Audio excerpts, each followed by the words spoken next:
महाराष्ट्र के नागपुर में औरंगजेब विवाद को लेकर हालात बिगड़े। हिंसा में कई गाड़ियां जला दी गई। दो समुदाय के लोग आपस में भिड़ गए। नकाब से ढके चेहरे, दंगाइयों की लाल आंखें देख के ही कांपे लोग। नागपुर हिंसा के चश्मदीदों ने बयां किया खौफनाक मंजर। कल हुई हिंसा। नागपुर में आरएसएस के दफ्तर में पहली बार जाएंगे कोई प्रधानमंत्री मोदी नागपुर में आरएसएस मुख्यालय का दौरा करेंगे। मोदी और भागवत के बीच महत्वपूर्ण बैठक की संभावना।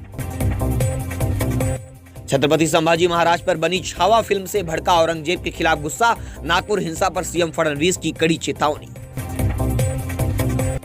नागपुर हिंसा पर बोले सीएम देवेंद्र फडणवीस, पुलिस पर हमला बर्दाश्त नहीं, सख्त कार्रवाई होगी। सीएम फडणवीस ने हिंसा को लेकर देर रात कैबिनेट मंत्री चंद्रशेखर बावनकुले के साथ बैठक की। इसके बाद बावनकुले नागपुर के लिए रवाना। सीएम ने उन्हें घटना की रिपोर्ट सौंपने को कहा। हिंसा के बाद छत्रपति संभाजी नगर में औरंगजेब की कब्र पर सुरक्षा बढ़ा दी गई। एसपी ने बताया कि जिले में एसआरपीएफ के एक कंपनी और 2 प्लाटून तैनात किए गए हैं। भाजपा के कुछ लोग लगातार नफरत फैलाने का काम कर रहे हैं और इस तरह के मुद्दों को उठाकर जनता का ध्यान असली समस्याओं से भटकाया जा रहा है। एमआईएम नेता वारिस पठान ने कहा,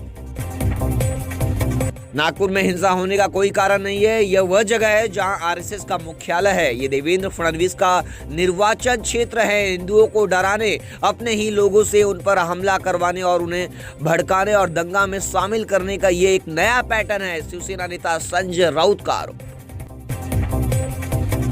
औरंगजेब कब्र विवाद हिंसा के बाद नागपुर में कर्फ्यू। कल 2 समुदायों में पथराव, आगजनी, कई गाड़ियां और घर तोड़े गए। वसई के वसंत नगरी ग्राउंड में मेला लगा था, जहां बिजली का झटका लगने से 22 वर्षीय युवा हर्ष सेन की मौके पर ही मौत हो गई।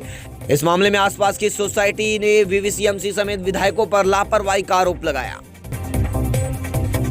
नागपुर हिंसा पर एकनाथ शिंदे का सवाल, अचानक कहां से आए 2 से 3 हजार लोग, दोषियों को नहीं बख्शेंगे।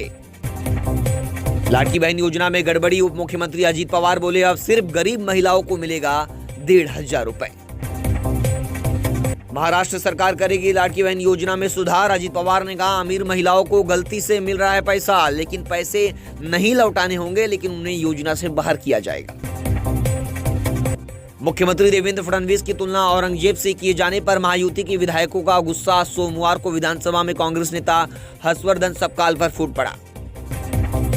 वसई विरार के औद्योगिक कारखाने हैं असुरक्षित। 1 साल में 64 जगह लगी आग, बिना ऑडिट के हो रहे हैं काम। वसई विरार।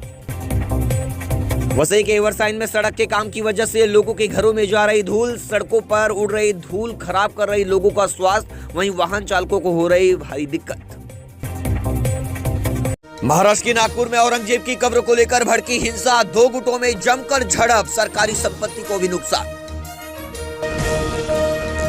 नागपुर में हिंसक झड़प में 15 पुलिसकर्मी घायल। उपद्रवियों ने की पत्थरबाजी और आगजनी, कई गाड़ियों में लगाई आग।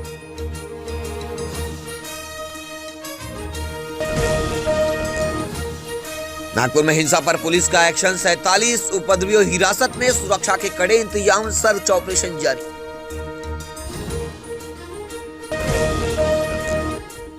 नागपुर में नितिन गडकरी ने की अपील, नागपुर में शांति बनाए रखे, कानून को हाथ में ना ले।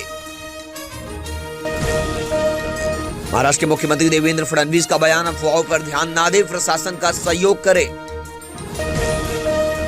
और कोई भी अगर इस प्रकार से तनाव निर्माण करने का प्रयास करेगा तो उसके ऊपर बहुत कड़ी कार्रवाई की जाएगी। औरंगजेब की कब्र विवाद पर महाराष्ट्र के कई शहरों में सियासी घमासान, शिवसेना भाजपा आमने सामने। छत्रपति संभाजी नगर में विश्व हिंदू परिषद और बजरंग दल का प्रदर्शन, औरंगजेब की कब्र हटाने की मांग। पुणे में बजरंग दल और विश्व हिंदू परिषद के कार्यकर्ताओं का हंगामा, मजिस्ट्रेट कार्यालय के बाहर प्रदर्शन।